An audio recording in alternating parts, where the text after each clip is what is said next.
Hello everyone, welcome back to another video. Today we're just going to be talking about the response to the recent allegations against both Noel Clarke and John Barrowman respectively that was just published. I wasn't planning on filming this, which is why I haven't got the green screen up, but I thought I'd just give you a quick update on what's been said and what it's changed for me and what it hasn't changed since that last video. If you haven't seen that video gives context to what's going on, so I highly suggest watching that video.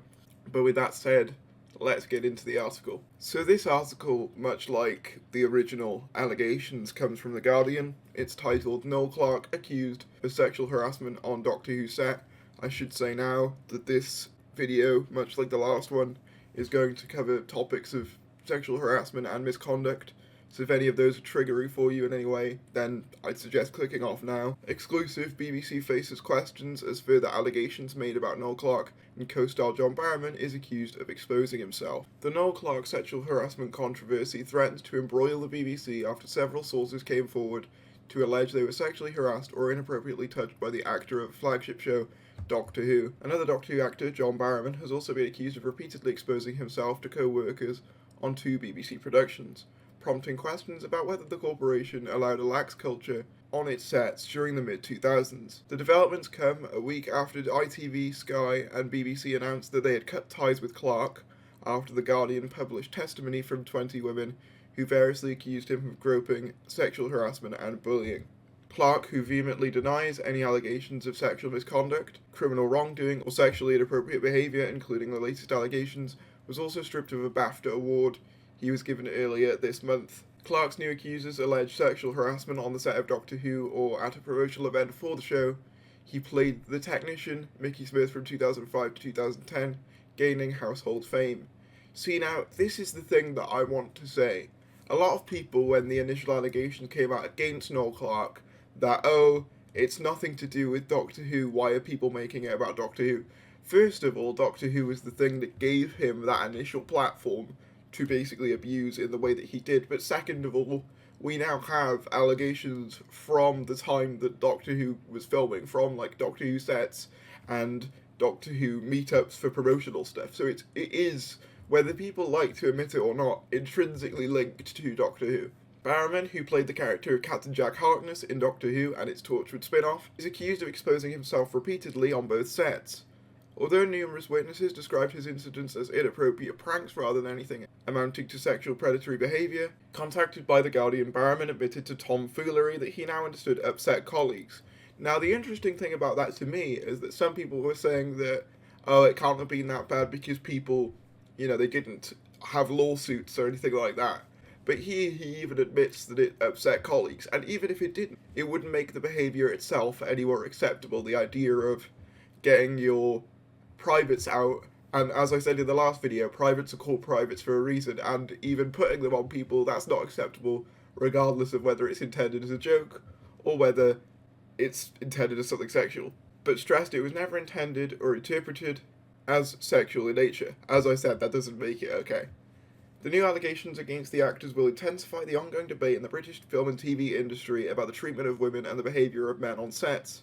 On Thursday, more than 900 members of the British entertainment industry, including presenter Dermot O'Leary, the actor Jim Sturgis, and the former Channel 4 Commissioner Kelly Webb-Lamb, signed an open letter calling for the end of this culture that turns a blind eye to predators and harassers operating in plain sight. The BBC said it would investigate any new allegations and urged witnesses to get in touch with the corporation about incidents on the set of Doctor Who, saying it stood against all forms of inappropriate behaviour and we're shocked to hear of these allegations.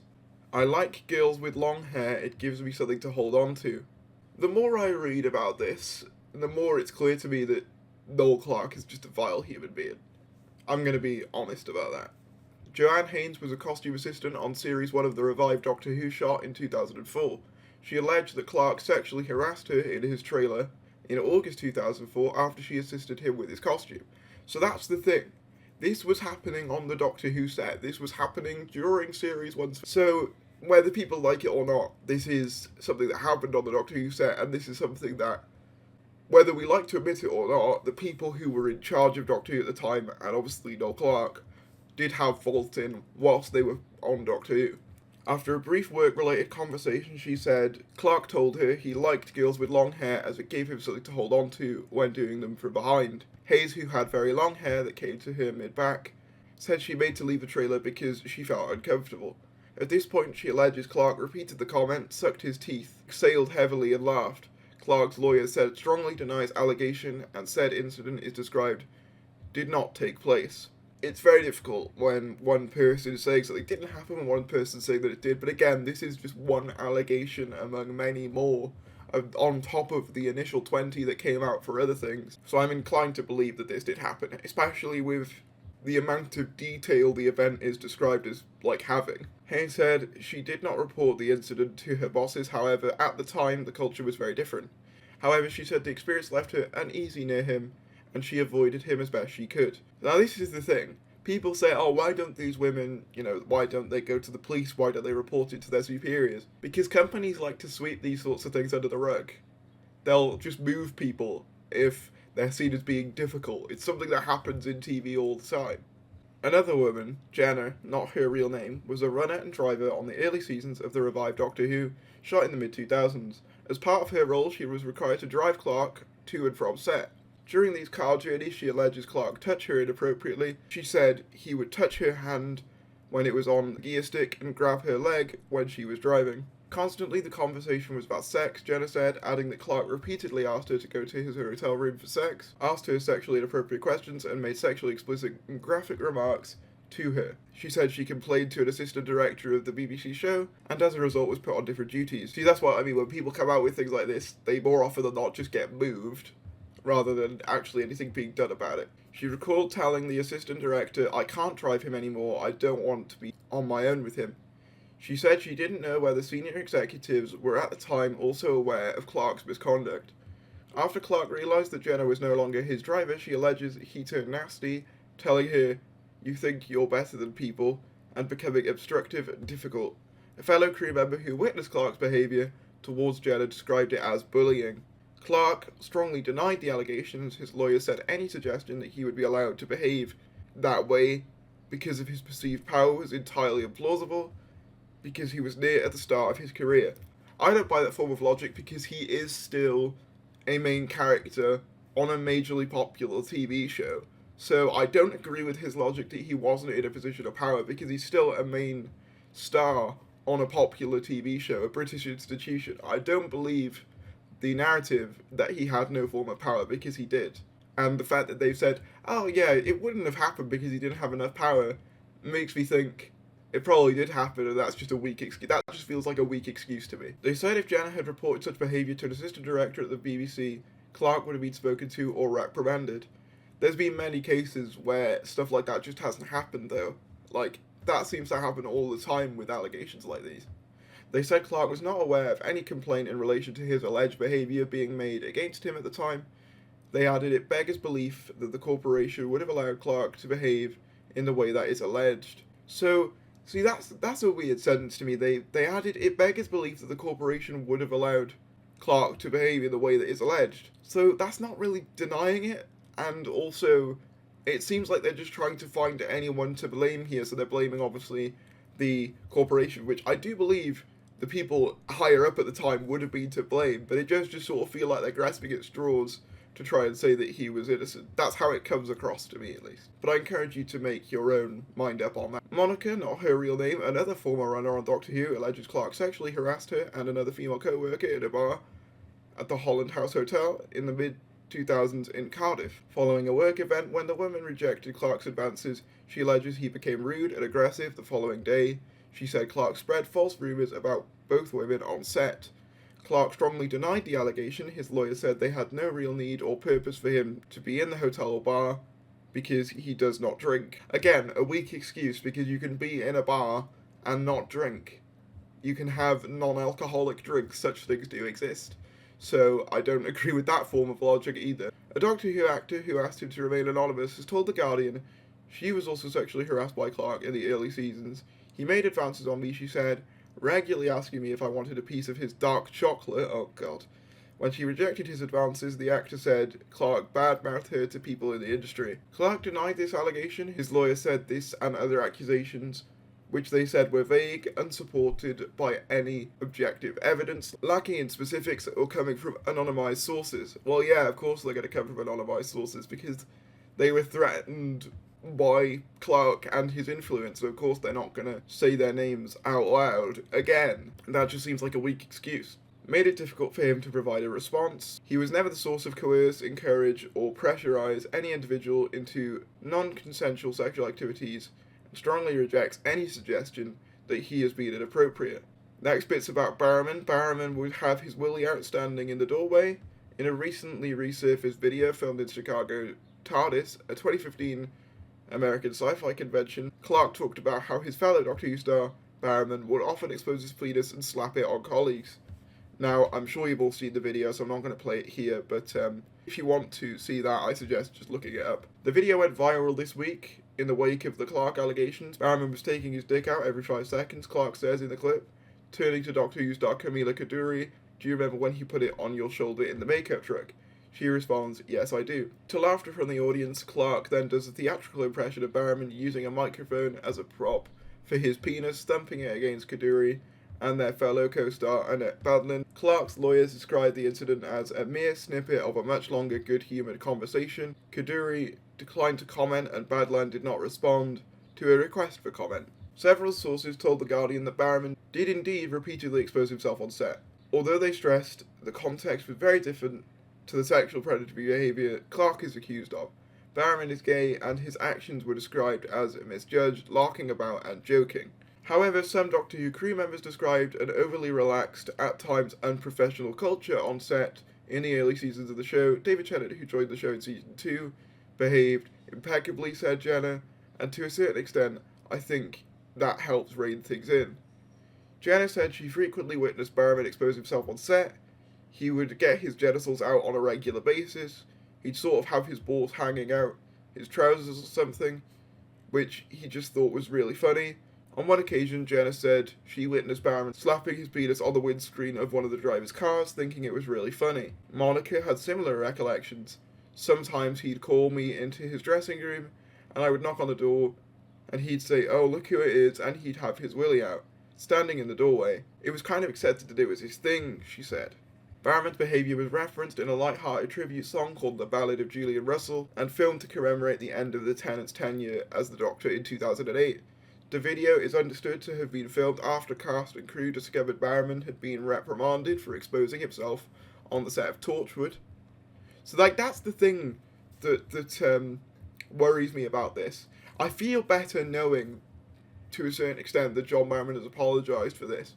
But what I don't feel better about is that the higher-ups knew full well of this, and knew full well that it was going on, but they not only rehired him repeatedly knowing that this was going on, but also gave him his own spin-off where he would continue his inappropriate behaviour, because it is inappropriate behaviour on a set regardless of what the context is. It's not appropriate to be doing that on a film stage.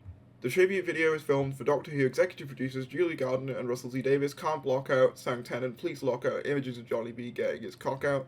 The camera cuts to Barrowman delivering a wink to camera. Gardner confirmed that she received a complaint around 2008 about Barrowman's conduct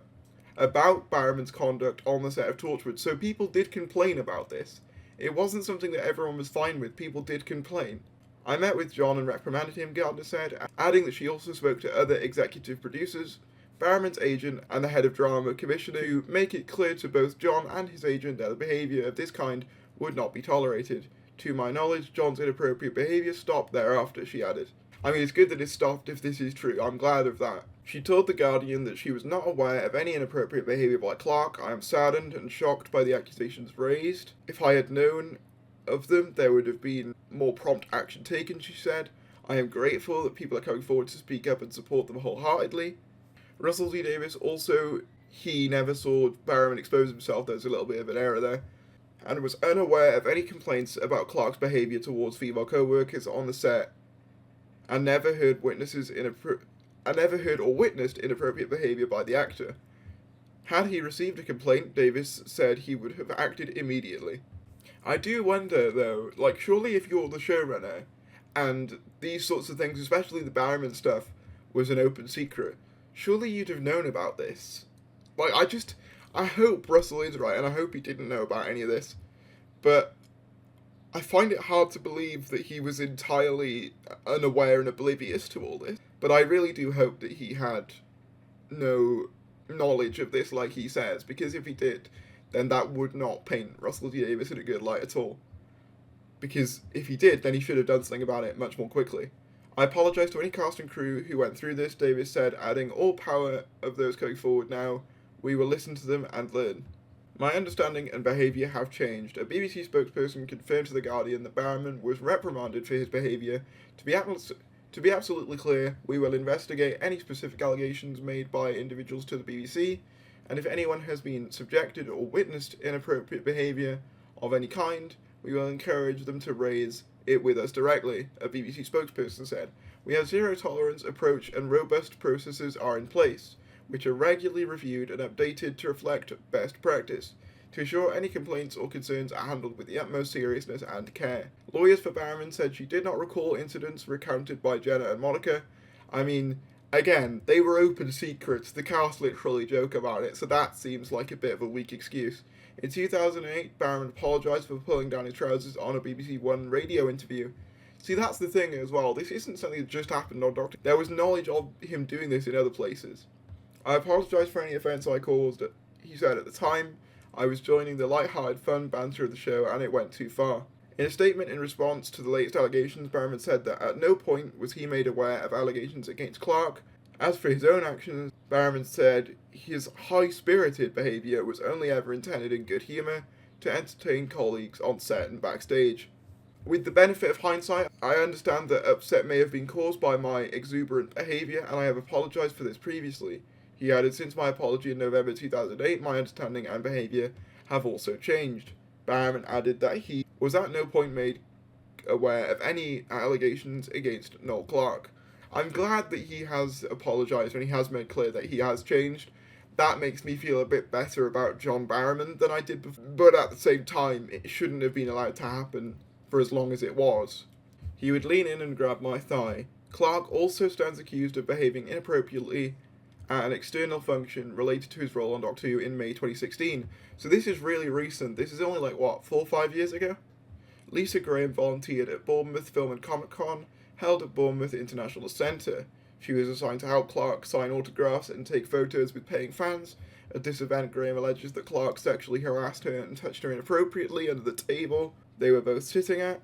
He would literally lean in and grab the outside of my thigh, Graham recalled. On one occasion, she said, Clarke attempted to touch her inner thigh. It started out on the knee, she said, but there was a point where he tried to lean towards my inner thigh, and I physically moved my chair to get away. When women walked past in their stand, Graham said Clarke would rate them out of 10 in terms of sexual attractiveness and make derogatory and disrespectful comments. She also alleged that Clarke repeatedly asked her to have sex with him. Because they were both in public, Graham said she did not feel physically threatened by Clarke. However, she found his comments to be disgusting at the end of the day. As they were packing away, Graham mentioned the harassment to her supervisor. The supervisor laughed away the remarks, Graham recalled, and did not appear to take it seriously. That's what I mean. These things just sort of get laughed away and swept under the carpet. Clarke's lawyers said he never touched anyone inappropriately or in a sexual way and pointed out the conversation was a public event where there were always people present. They said Clarke had no specific recollection of the discussion with Graham, but wholly denied he would have conducted himself in the way alleged. This is the thing, though. I will say this as well. Even if some of them, and I'm not saying they are, but even if some of them are false, there's also about, 20 others that could very well be accurate. So yes, maybe some of them could be false, but there are so many more that could be accurate that I just don't see how... it's that old saying where there's smoke, there's fire, and there is a hell of a lot of smoke around Noel Clarke at the minute, and I just don't see how people can continue to defend this, quite frankly. In the statement released the day after The Guardian published allegations from 20 women, Clarke said, I vehemently deny any sexual misconduct or criminal wrongdoing. Recent reports, however, have made it clear to me that some of my actions have affected people. Which actions are those, though? Because you're saying you deny it, but all of those allegations were about your sexual misconduct. So what are you actually saying it has affected people? His apology to me just seems so calculated in ways I did not intend or realise. To those individuals, I'm deeply sorry. I will be seeking professional help to educate myself and change for the better. See, that's the thing. If you're denying it, then what do you need professional help for?